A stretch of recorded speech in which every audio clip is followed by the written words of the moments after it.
Imaginez la liberté que vous ressentiriez en abandonnant ce fardeau inutile. Savez-vous que 92% de vos inquiétudes quotidiennes concernent des choses sur lesquelles vous n'avez absolument aucun contrôle?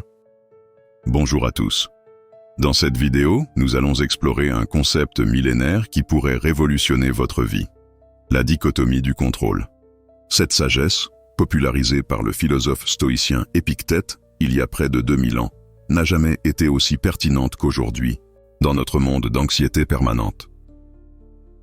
La dichotomie du contrôle est simple mais profonde.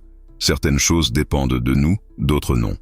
Ce qui dépend de nous, nos jugements, nos désirs, nos aversions et nos actions. Ce qui ne dépend pas de nous, tout le reste, les actions des autres, notre réputation, la météo, l'économie, les maladies.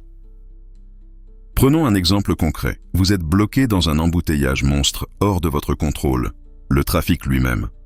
Sous votre contrôle, votre réaction face à cette situation, quand vous vous énervez contre le trafic, c'est comme crier contre la pluie. Cela ne change rien et ne fait qu'augmenter votre souffrance. Combien de fois avez-vous perdu sommeil et énergie à vous inquiéter de l'opinion des autres? Ou à ruminer sur le passé? Ou à craindre un futur hypothétique? En appliquant la dichotomie du contrôle, vous pouvez diriger votre énergie uniquement vers ce que vous pouvez influencer. Accepter avec sérénité ce qui est hors de votre portée.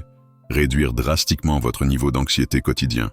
La prochaine fois que vous vous sentirez submergé, posez-vous simplement cette question. Est-ce que cela dépend de moi? Si la réponse est non, accordez-vous la permission de lâcher prise. Cette sagesse millénaire nous rappelle que notre véritable pouvoir ne réside pas dans le contrôle du monde extérieur, mais dans notre capacité à maîtriser nos réactions intérieures. Cette vidéo vous a-t-elle fait réfléchir? Partagez dans les commentaires une situation où vous pourriez appliquer ce principe. N'oubliez pas, concentrez-vous sur ce qui dépend de vous, comme cliquer sur le bouton « J'aime » juste en dessous.